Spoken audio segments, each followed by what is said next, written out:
कार्यक्रम कभी हुआ ही नहीं। जानकार मतलब विद्यार्थियों टूट के जाएगा लिए, थोड़ा। प्रतिस्पर्धियों के लिए इस तरह का प्रोग्राम हमें नहीं लगता है कभी पहले हुआ या हिंदुस्तान के किसी नहीं, फिर होगा ये। ऐसा नहीं कि एक ही बार हुआ है, ये नहीं बार बार होगा। और क्योंकि मंत्री का तो प्रोटोकॉल है, तो वो तो अपने प्रोटोकॉल के हिसाब से चलेंगे, लेकिन उन्होंने पूरा प्रोटोकॉल ही आप लोगों के लिए तोड़ दिया। यस, उन्होंने कहा विद्यार्थियों की बात है और मैं आऊंगा, चाहे 10 लड़के आएंगे तो भी मैं आऊंगा। ये एक सीख है आप सब लोगों के लिए। यहाँ मैं देखा हूं कि छोटे छोटे पदों पे बैठे हुए लोग नाराज हो जाते हैं। आप उनका एटीट्यूड देखिए, आप उनका व्यवहार देखिए, आप उनके बात करने का तरीका देखिए। क्या कहा उन्होंने कि विनम्रता सबसे जरूरी चीज। 2 शब्दों का उन्होंने इस्तेमाल किया, पता नहीं आपने गौर किया कि नहीं। एक तो परफेक्शन का किया, कहे मैं जूता पॉलिश करता लेकिन मैं परफेक्शन वाला करता कि पूरा इलाहाबाद मेरे ही पास आता पॉलिश कराने। तो उन्होंने ये आपको कितना बड़ा एग्जाम्पल दिया कि आप जो भी काम पढ़ाई भी कर रहे हैं ना, आप परफेक्शन लाइए उसमें। Yes sir. आपकी दिक्कत ही यही है कि आपने जो है ये जो परफेक्शन का सिद्धांत है, शर्मा जी का चाय वाले का एग्जाम्पल दिया, बहादुर चाय वाला। हम यहाँ पे थे तो पप्पू चाय वाला था, वो कटरा में। अच्छा, आपको जानता है? हाँ सर, आज आइए। उसको पैसा नहीं दिए। जब मैं इलाहाबाद से गया यहाँ से, मैं तब दिल्ली तैयारी कर नहीं, हम यहाँ से जब गए तो 760 रुपया उसका पड़ा हुआ था। तो हमने कहा कि अब कौन दे इसको पैसा, चलो तो चले गए। लेकिन हम जब लौट, उस बंदे ने मुझसे कभी नहीं कहा। और उसकी सबसे बड़ी वजह यह कि इतने आईएएस और आईपीएस अधिकारी उस आदमी के फोन में हैं, मानते लोग बहुत हैं, बहुत पुरानी सब जो खेप है वो सब उसको बहुत मानते हैं। फिर मैंने ही 2 साल बाद आकर उससे कहा, मैंने कहा यार तुम्हारा कुछ पैसा बाकी? कहा भैया याद है। तो इस जो लोग छोटा छोटा बिजनेस करते हैं, जैसे पान वाले हैं, चाय वाले हैं, छोटे बिजनेस वाले लोग हैं, इनके लिए भैया 100 रुपया माने रखता है। Yes sir. तो और सबसे बड़ी बात है कि अगर किसी दिन वो व्यक्ति मुझसे ये कह देता कि पैसा नहीं है तो चाय काहे पी रहे हो, लेकिन वो जब भी मैं चाय पीने गया तो वहां पे एक घटना भी घटी थी बहुत जबरदस्त, 96 के आसपास की थी, जहां पप्पू चाय लगा था। वहीं पे एक नीम का पेड़ था, बहुत बड़ा, बहुत बड़ा। नहीं। तो वो पेड़ के सामने एक बैटरी, एमरॉन बैटरी की दुकान है बाटा वाले के बगल में। तो हम लोग अक्सर वहीं पेड़ के पास बैठते थे। तो मैं गया, वो बहुत जबरदस्त घटना है, शायद उसी से उस आदमी की मेमोरी बनी है।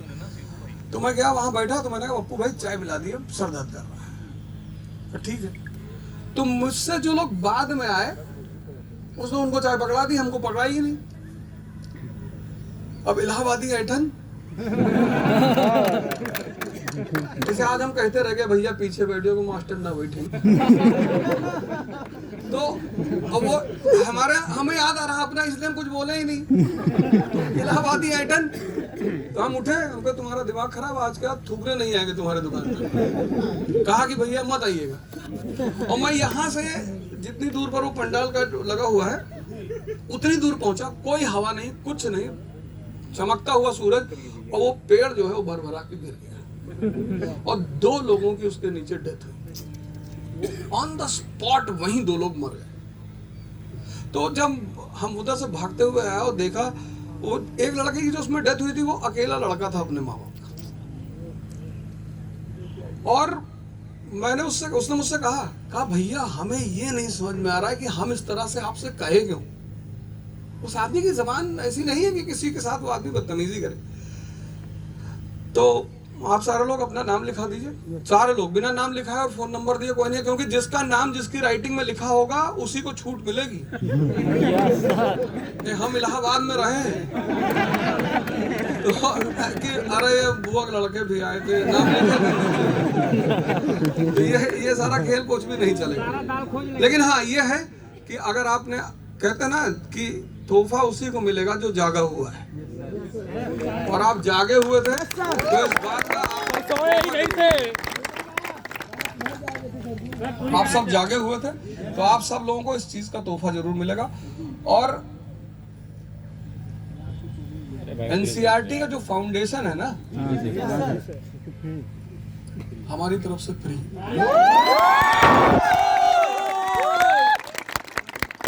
जितने लड़के खड़े हैं कोई 1 रुपया नहीं देगा, लेकिन नहीं ये एकदम नया कोर्स आ रहा है, तुमको कहीं और एडजस्ट कर देंगे यार। जब वो रास्ते में बात करते कि सर हम पैसे डूब गए। नहीं, दुनिया में जागने का बुद्ध जाग गए, देखो भगवान हो गए। Yes sir. दुनिया में जागने का तोहफा है, जो जागा हुआ है।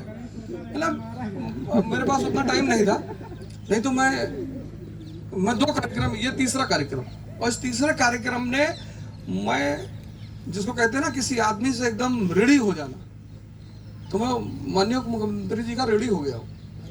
आज उनका कर्जा चढ़ गया मेरे ऊपर, क्योंकि मैंने तो नहीं देखा, मैंने देखा बड़े बड़े अफसर या नेता आए, प्रोग्राम नहीं चले गए, पैर भटकते बोले यहाँ, क्योंकि नेता की सबसे बड़ी भूख क्या है? जनता। जी सर।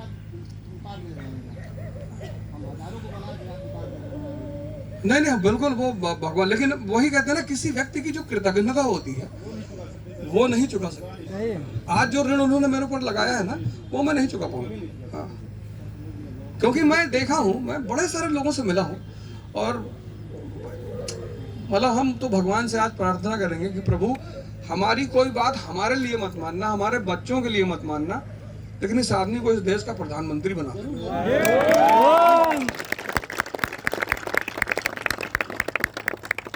तो जैसे जागने का नियम है ना, जागने का जैसे तोहफा है, ऐसे विनम्रता का भी तोहफा है।